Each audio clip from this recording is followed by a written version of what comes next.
मित्रों, गरुड़ पुराण में मनुष्य के जन्म और मृत्यु के बारे में विस्तार से बताया गया है। गरुड़ पुराण में बताया गया है कि मृत्यु ही अंत समय है और मृत्यु के समय जीवात्मा को अपनी देह को छोड़कर जाना पड़ता है। प्रत्येक मनुष्य के जन्म और मृत्यु का समय निश्चित होता है, जिसे पूरा करने के बाद ही मनुष्य को मोक्ष की प्राप्ति होती है और वह पुनः दूसरे शरीर को धारण करता है।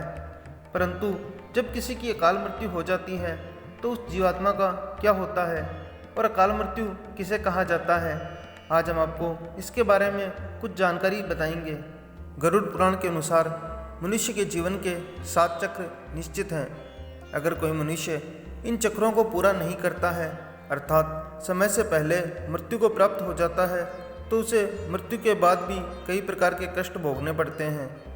इसीलिए आपको सबसे पहले जानना जरूरी है कि अकाल मृत्यु क्या होती है।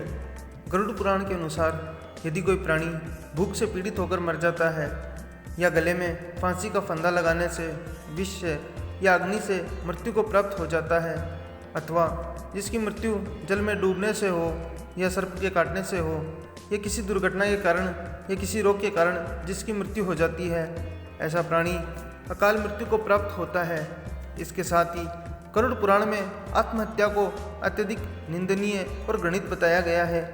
इतना ही नहीं, भगवान विष्णु तो यहाँ तक कहते हैं कि जो जीव आत्महत्या करता है वह परमात्मा का अपमान करता है।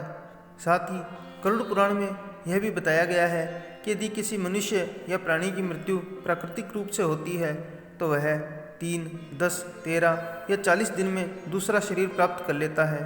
किंतु जो व्यक्ति आत्महत्या जैसा घृणित अपराध करता है, उस प्राणी की आत्मा पृथ्वीलोक पर तब तक भटकती रहती है जब तक वह प्रकृति के द्वारा निर्धारित अपने जीवन चक्र को पूरा नहीं कर लेता।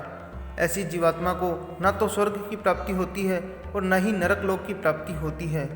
आत्मा की इस अवस्था को ही अगति कहा जाता है। इसीलिए गरुड़ पुराण में कहा गया है कि आत्महत्या करने वाली आत्मा अकाल मृत्यु को प्राप्त होने वाली सबसे कष्टदायी अवस्था में पहुंच जाती है और अकाल मृत्यु को प्राप्त करने वाली आत्मा अपनी तमाम इच्छाएं यानी कि भूख, प्यास, सुख, राग, क्रोध, दोष, वासना आदि की पूर्ति के लिए अंधकार में तब तक भटकती रहती है जब तक कि उसके द्वारा परमात्मा द्वारा निर्धारित जीवन चक्र पूरा नहीं हो जाता है। अब सवाल उठता है कि किसी भी प्राणी की अकाल मृत्यु क्यों होती है। इसका भी वर्णन गरुड़ पुराण में किया गया है, जिसके अनुसार जब विधाता द्वारा निश्चित की गई मृत्यु प्राणी के पास आती है तो वह उसे शीघ्र लेकर मृत्युलोक से चली जाती है। प्राचीन काल से ही वेदों का यह कथन है कि मनुष्य की आयु 100 वर्ष की होती है, किंतु जो व्यक्ति निंदित कर्म करता है वह शीघ्र ही भ्रष्ट हो जाता है।